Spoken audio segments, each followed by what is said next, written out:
It sounds like you had a unique experience and position, one having your husband there as an inside man, and then you on the outside with real estate yourself.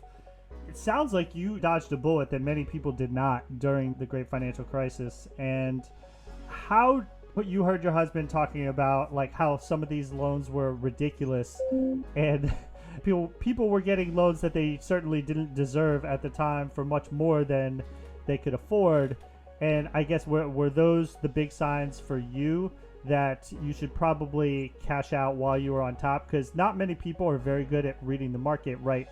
Because everyone gets caught up in the hype, and that's why it keeps going until it doesn't. Exactly. Talk to me a little bit more about that, and how much of your, say, portfolio did you wind up selling? Was it 50% of what you had, It was about or what? 50%, yes.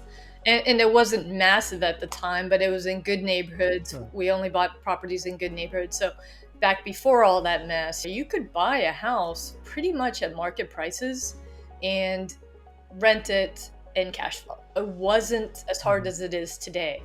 But of course, we always worked hard to get deals that did even better than that. So we had a good margin in there. So we knew if rents went down a little bit, we'd be okay. But when a lot of people lose their homes, unfortunately, you have more demand for rentals. So the rents really didn't decrease. And so we were okay from that. I think the people that got in a lot of trouble were the ones that were buying with the anticipation of selling at a higher price, right? So they were buying and flipping them basically, sometimes not without doing any work or doing very minor work. And some of them had a lot of deals going all at once. We were already into the buy and hold strategy. We weren't flipping. So we were in a safer position as it was, which is why we did decide to keep some.